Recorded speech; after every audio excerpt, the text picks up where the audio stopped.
Okay, everybody. So, welcome back to the channel. Yesterday, I watched a film, not a video, called Rolling Thunder, and I want to do a little review on Rolling Thunder. Rolling Thunder was a fantastic film. I really enjoyed it. I got a few little notes I've written down about Rolling Thunder, but it basically was released in 1977. The only kind of real reason to why in which I watched it was due to Quentin Tarantino, basically speaking about how great the film was, and I thought it was really, really good. Some positives of the Rolling Thunder film. So let's just explain what the film kind of is. So Rolling Thunder is about not a Vietnamese, an American man who goes to Vietnam. He fights in the Vietnam War and he comes back home.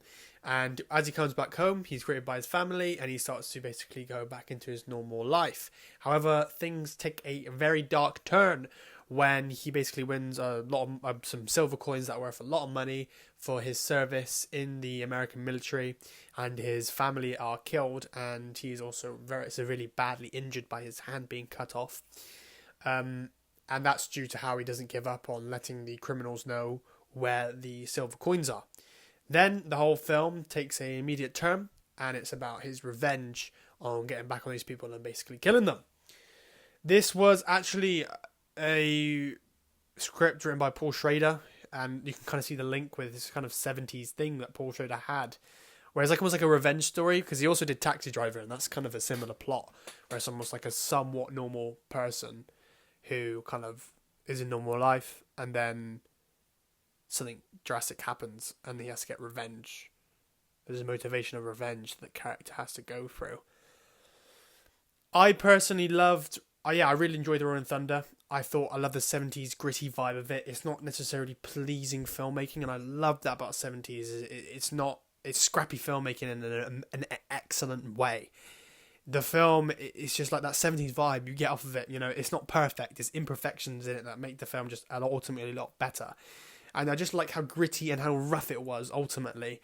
You know, the movement was shaky, and just the events that were happening were very rough and raw and just like brutal. I really enjoyed that part about the film. I like the violence of it. I like the camera work of it. And just the 70s vibe, man, on celluloid film. You can't beat it. I really enjoyed that about the film. I also liked the kind of somewhat simplicity of it. So what I mean by that is the story was concise. It wasn't trying to strive to be anything. You know, I liked in the sense that it wasn't overdoing itself. It was sticking to the story. It was sticking to a strong structure, and it was sticking to a good structure that was concise. It was quite a structured story. The man comes back home from war, suffers all these kind of traumatic things that he's been going through, and in fact, I'm actually just going to comment on that. I like the scenes where he's like getting almost like where he has flashbacks from when he was in this Vietnamese prison, and as he's in this Vietnamese prison, let me just check. Hello. Sorry, I'm making sure my mic is on. As he was in this Vietnamese prison, he's at home and he's getting flashbacks from when he was in this prison. And I like the flashbacks, how they're in black and white. I like how the music and the sound effects really add to it. I like how the shots are. It's just really like disturbing and really, really good. Also, there's some family problems that happen as well in the film where his wife has been cheating on him the whole time. How horrible is that? He's come back from war and his wife was cheating on him the whole time. So there's these little good like plots that are realistic, and then we also have the female character, I forgot her name and who's played by, but she really, she's a really good performance in it, and the performances in the film are all pretty decent. I think they're all pretty good, especially the main actor. I like Tommy Lee Jones in it. I like to see young Tommy Lee Jones. I thought was really good.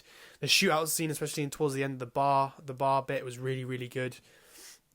And I also really like the beginning as well. The beginning I thought was just really good. How he comes in this plane and he's in this kind of real smart uniform. He's really strong, very bold, very masculine, and he comes home. And I just like the beginning bit of like all the shots, how they're kind of angled low again to show that kind of power and dominance, and how he's kind of standing there, his shades on. So yeah, I like the beginning and the music at the beginning and the title card at the beginning and the font used at the beginning.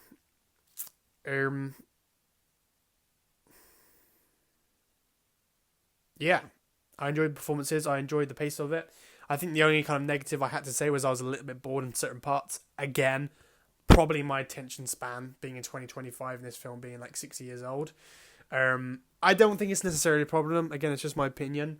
I just thought some parts, I think the pacing was a little bit off. I just thought it could be a bit more moved on, sort of thing. But I don't want to say anything. Like, I don't want to give it. It's not like it's a strong negative thing. It's just something that I think could have been improved a bit more. That I think a good pace would have been a lot better. So, for the most part, I really enjoyed Rolling Thunder. As I've said numerous times already. The sun is kind of, you can see on my face, the sun's kind of rotating around. It's about... So, yeah, Rolling Thunder was really good. I like the techno, the colours, the grading is really nice on it. I like the car scenes as well when they're on the chase. I just like the revenge story. It's weird because I kind of explained this in the other video about a MacGuffin, where a MacGuffin is something that motivates a story, but it's something quite insignificant. Like, for example, Alfred Hitchcock used them a lot. The money in Psycho. So, in the sense that Janet Leigh, I believe, takes the money, and then this film is about her. The original part of the beginning is her taking the money and going on a kind of a run away from work and just being with her husband and using that stolen money to survive on. And then obviously that's motivation to get stopped at the hotel, and that's when the real story starts, is the murders of the hotel. That's a MacGuffin. We don't come out the cinema remembering the money that Janet Leigh stole from the bank. And it's the same kind of with this. It's not like a MacGuffin in the sense that it's insignificant, but in the sense that the real story starts 20, 30 minutes in when his family is getting killed and he gets his arm chopped off. That's when the real story starts, because that's the revenge story. So... But obviously, him coming home from Vietnam and his previous experiences add depth to the character, and it does add to the story. So it's not really a MacGuffin. But the point I'm trying to make is I just liked how the real story started. When the real story started, I really liked that bit, and I kind of like how it was plotted as well. I quite liked that 20 to 30 minute intro at the beginning. It wasn't irrelevant, which I like. Typically now you get like 10 to 20 minutes of a film where it's just like, we didn't even need that. You could have explained that in 3 minutes. We could have done that in 3 minutes. We get these like real big intros and fucking drone shots, and I'm going to work, I come home and I speak to this insignificant person. What the fuck is going on? This is serving no motivation to the story. And this, in Rolling Thunder, I thought was a fantastic example of where it does, because this 20 to 30 minutes is an introduction to the characters, but in a good way, because there's so much depth. You know, we learn so much about, I forgot the fucking guy's name, but the main guy in Rolling Thunder, we learned so much about him, we learned so much about his family, just how he kind of copes from coming home. So I really thought that the beginning was really good. I think the kind of the middle and during the revenge story, there was bits of pacing that was a little bit off. But again, I'm being really picky, and I don't want to, it's a masterpiece at what it is. I don't know. I didn't love it as much as Quentin Tarantino did, but I still enjoyed it, and I had a good fun time with it. Now, having said all of this, we've been going at this about 8 minutes now. And yeah, I gave Rolling Thunder 4 stars or 3.5. I can't remember. 4. I think I gave it 4. I'm about to watch Marching Powder now, so I'm going to go in about 20 minutes and watch Marching Powder, which I'm really excited to watch because I was a big fan of Football Factory. I really like Danny Dyer, and I like the I like the crime, like British crime gangster films. I'm saying gangster I like British crime gangster films, but this is not a gangster film, but it's got conventions of that, fights, somewhat organised crime, drugs. So I'm looking forward to watch that. So I'm going to do a review after that when I come back home. Well, in my car, and review that on the way home. So that's it, everybody. In terms of updating on my life, last week video was released about me in Gossip Prison. I've had 2 somewhat chill days where I've just been doing some work and bits and bobs. And Corner Stop, we need to get it back up. We may be recasting it. Well, we will be recasting it, to be honest, because one of the actors just doesn't have enough availability. It's nothing personal, but it's just something that we just need somebody more available, because I want to get this film made. But we'll get it made. I'll keep it at positive, high note.